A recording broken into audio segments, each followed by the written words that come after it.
Good evening, ladies and gentlemen, boys and girls, and every one of you who craves a wild ride through the world of showbiz, politics, and outrageous comedy. Welcome, the show where we break down the most jaw-dropping events in news and entertainment, with a twist of sarcasm, humor, and a pinch of scandal. I'm your host, Alex Starling, coming at you live with a story that's as epic as it is unforgettable. An event that rocked the hallowed halls of the Kennedy Center and left audiences laughing, gasping, and clutching their pearls. Tonight, we're diving headlong into a night of unforgettable roasts, uproarious jabs, and political barbs delivered by some of America's best-loved comedians. And who was the star of this titanic night of humor and irreverence? None other than the indomitable Conan O'Brien, the man, the myth, the legend. And yes, the night wasn't complete without a generous helping of digs at none other than President Donald Trump. So buckle up, folks, because this roller coaster ride of absurdity, wit, and jaw-dropping moments will have you on the edge of your seat. Picture this, it's a cool Sunday evening, and the iconic Kennedy Center, a beacon of culture and the arts, transforms into a battleground where the art of humor collides with the stark realities of modern politics. A night originally intended to honor the legacy of Mark Twain, the master of satire himself, takes on a new twist. With its towering walls adorned with illustrious portraits and historical relics, the Kennedy Center had never seen an event quite like this one. As the lights dimmed, the stage came alive with an electrifying atmosphere. It wasn't just any awards ceremony. It was an all-out celebration of America's unique ability to laugh in the face of adversity, a raucous and unfiltered tribute to the art of comedy. This year's recipient of the Mark Twain Prize for American Humor, Conan O'Brien, was set to be celebrated with an energy that could only be described as both heartfelt and hilariously chaotic. Among the assembled elite were comedians with razor-sharp tongues and hearts full of mischief. The night was peppered with unexpected moments, absurd gags, and a healthy dose of political satire. Some of the nation's top comedic talents had gathered not just to honor Conan, but to take playful jabs at the absurdities of our times. Most notably, taking shots at President Donald Trump, whose portrait now presides over a hallowed wall in the very same venue. Let's rewind and break down the madness of the night. When the stage lights flickered on, the first to make an appearance was none other than the inimitable Will Ferrell. With his signature goofy grin and a twinkle in his eye, Ferrell quipped about his own dilemma, complaining in a tongue-in-cheek manner about having to attend the event because he was supposedly supposed to be shutting down the Department of Education. Yes, folks, you heard that right. With a wink and a smirk, Ferrell managed to turn bureaucratic drudgery into pure comedic gold, setting the tone for an evening where nothing was sacred and everything was up for a laugh. The lineup didn't stop there. John Mulaney, with his impeccable timing and razor-sharp wit, unleashed a salvo of humorous suggestions that had the crowd in stitches. He even joked that the Kennedy Center would soon be rechristened as the Roy Cohn Pavilion of big strong men who love cats. Yes, you can almost hear the gasps and the ensuing laughter from the audience as Mulaney skewered the cultural and political tropes with his trademark blend of self-deprecation and biting commentary. But wait, there was more. An unexpected guest, known only as the Interrupter, who has been a recurring character during Conan's decades-long run as America's beloved late-night host, made a surprise appearance. In a moment of pure absurdity, this irreverent figure announced his appointment as the new Secretary of Housing and Urban Development. Imagine the sheer hilarity of a fictional character being placed at the helm of a major government department. The absurdity of this proclamation echoed the night's overall theme, a nod to the way in which our society is capable of laughing at even the most outlandish ideas. If you thought the night couldn't get any more outrageous, think again. The next act was a masterclass in boundary-pushing humor, courtesy of the fearless Sarah Silverman. Known for her unapologetic style and penchant for irreverence, Silverman took to the stage with a prop that would become one of the most talked-about moments of the evening, a close-up photograph of none other than Conan O'Brien's lips. This wasn't just any photograph, but a memento she had taken during one of Conan's famed appearances on his TBS show. With an air of mischief and a devilish smile, Silverman handed out copies of the photograph to the audience, weaving the prop into a raucous and vulgar bit that targeted everything from TV censorship to Conan's own facial features. And yes, Trump, I really miss the days, she lamented, with a mischievous glint in her eye, when you were America's only orange a-hole. The comment rippled through the audience like wildfire, eliciting roars of laughter and shock in equal measure. Silverman's performance was a masterful blend of nostalgia, satire, and raw, unfiltered commentary on a society grappling with the duality of art and politics. No discussion of this extraordinary night would be complete without addressing the elephant in the room, President Donald Trump. With his portrait prominently displayed on the Kennedy Center wall, Trump's presence loomed large over the proceedings, a constant reminder of the intersection between politics and pop culture. The ceremony was the first major event at the center since Trump assumed control of its board of trustees and restructured its management. The implications of this political takeover were felt throughout the night, as the comedians skillfully used humor as a weapon to underscore the absurdity of the moment. As the night unfolded, multiple jabs were aimed at Trump's larger-than-life persona. It was as if every punchline and every zinger were carefully crafted to both celebrate Conan's unique legacy and simultaneously lampoon a political figure whose controversial legacy was well known. The event, steeped in irony and subversive humor, wasn't merely a roast, it was a statement. A statement that said, in no uncertain terms, that even in a time of political tumult, the art of comedy remains a bastion of free expression and a mirror reflecting our societal contradictions. Amid the raucous laughter and biting satire, there was also a poignant undercurrent, a reminder that comedy, at its best, serves as both a reflection and a critique of society. Conan O'Brien, a man whose career spans decades from Saturday Night Live to The Simpsons, and a host whose irreverence has defied convention, took a moment to acknowledge the shifting tides at the Kennedy Center. With his signature blend of humor and gravitas, he thanked the people who had invited him to the event, specifically naming former chair David M. Rubenstein and former president Deborah Rutter. These were individuals who had been ousted in a dramatic shakeup orchestrated by Trump himself. Conan's remarks were delivered with a wry smile and a subtle nod to the political absurdity of the day.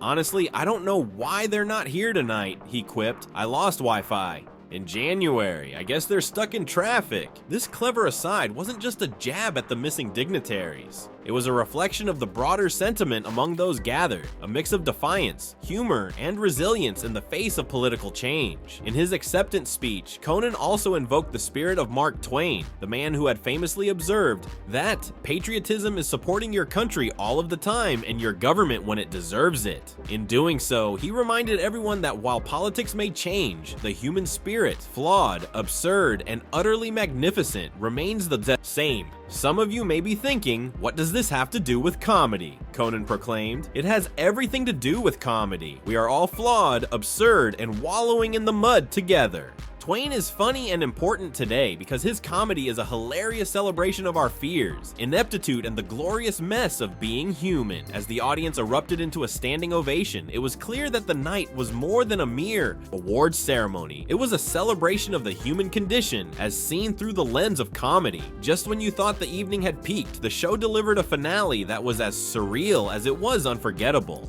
The master of ceremonies for the night was none other than Triumph, the insult comic dog, a character who had become synonymous with biting humor and absurdity. Alongside him, the Max Weinberg 7, Conan's old house band, set the stage for what would become the night's unforgettable coda in a series of events that seemed to defy logic and expectation. The stage lit up with the sudden appearance of none other than Mark Twain himself, portrayed hilariously by Will Forte. Dressed in period-appropriate attire and armed with an irreverent wit, Mark Twain took center stage and declared that Conan was the only person who ever truly deserved the award. In a series of zingers, he proceeded to take humorous jabs at all the other winners, ensuring that the spotlight remained firmly on Conan's incredible legacy.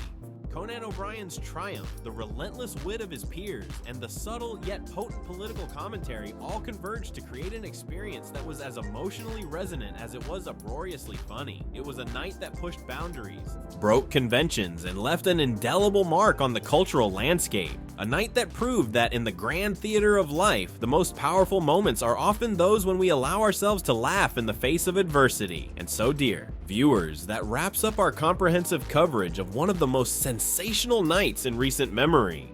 From the uproarious roasts and unexpected gags to the poignant moments of heartfelt gratitude and political commentary, the Kennedy Center's Twain Prize event was a testament to the power of humor as a force for change, unity, and unapologetic expression. I'm Alex Starling, and it's been my absolute pleasure to take you on this wild journey through laughter, politics, and everything in between. Remember to like, subscribe, and share your thoughts below. Tell me which moment left you speechless, which joke made you burst out laughing, and what you think the future holds for comedy in these tumultuous times. As we sign off, keep in mind that while the world may sometimes seem overwhelming, a good laugh can be the spark that lights the way to a brighter, more hopeful tomorrow. Thank you for joining me on tonight's Hot Scoop. Until next time, stay bold, stay brave, and above all, keep laughing. If tonight's recap has inspired you, don't let the spark die out. Spread the word, keep the conversation alive, and join us next time as we continue to explore the wild, unpredictable world of news, entertainment, and everything in between. This is more than just a news report. It's a celebration of the resilience of the human spirit and the timeless art of making people laugh. Once again, I'm Alex Starling, thanking you for being a part of this unforgettable night. Good night. And remember, in a world full of chaos, laughter is the one thing that unites us all. Now, let's take a deep dive into some of the finer points that made this event a landmark moment in our cultural zeitgeist. Over the course of the night, numerous layers of humor, political satire, and heartfelt acknowledgement were interwoven to create an atmosphere of shared celebration and introspection. Here are a few highlights that truly encapsulate the magic of the evening. From the moment Will Ferrell opened with his quirky complaint about shutting down the Department of Education, the audience was primed for a night where no subject was too sacred to be lampooned.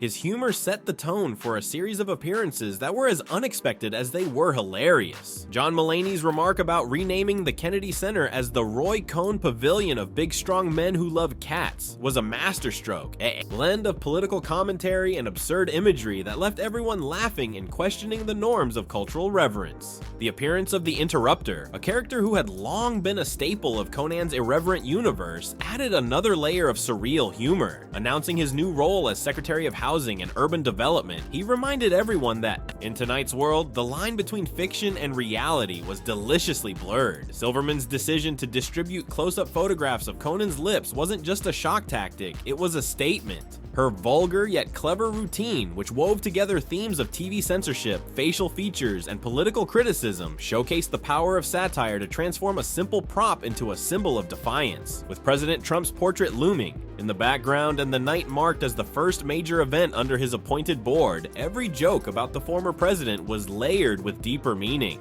The political commentary wasn't just for laughs, it was a reflection on the state of American culture and the impact of leadership on the arts. When Conan acknowledged the absence of former board members with a humorous remark about lost Wi-Fi and traffic, it was a subtle yet powerful reminder of the shifting landscape of power and politics. His ability to weave humor into moments of political commentary cemented his status as not just a comedian, but a cultural commentator of our times. The surreal moment when multiple Mark Twains took to the dance floor was nothing short of magical, a celebration of the absurdity of life, where slow dancing gave way to wild, frenetic moves in a tribute to both tradition and irreverence. With Adam Sandler joining Conan on stage to perform an electrifying rendition of Rockin' in the Free World, the event transcended expectations, creating a memory that will live on in the annals of comedic history. Recognize the often overlooked heroes behind the scenes. In a night filled with uproarious laughter, this pause for gratitude underscored that art and humor thrive not just on the stage, but also through the dedication of those who keep the show running behind the scenes. Beyond the jokes and roasts, the personal reflections shared by the comedians revealed a deeper layer of meaning. Their insights into the role of humor as a means of connection and resistance resonated with everyone present, reminding us that laughter can be a unifying force, even when the world seems determined to tear us apart. At the center of it all was Conan, a man whose journey from the early days of comedy to the pinnacle of late-night television serves as an inspiration. His willingness to poke fun at himself, his unyielding dedication to his craft, and his ability to transcend the conventional boundaries of humor are what make him a true icon of our time. This event wasn't just another awards ceremony, it was a cultural milestone that captured the spirit of a nation in transition. In a time when our political landscape is as unpredictable as it is divisive, the ability to laugh at ourselves and our leaders becomes an act of rebellion. The Twain Prize night reminded us that no matter how high the stakes, the human spirit can always find solace in laughter. By merging the realms of comedy, politics, and art, the event sent a resounding message that even when confronted with the most serious of issues, humor can be a powerful tool for healing, reflection, and ultimately, change. As we come to the end of tonight's in-depth exploration, let's pause to reflect on what made this night so extraordinary. The Kennedy Center's Twain Prize event was a celebration of everything that makes America both wonderfully flawed and endlessly entertaining. It was a night where comedians, political pundits, and cultural icons came together to remind us that, no matter how turbulent times may be, the spirit of humor will always prevail.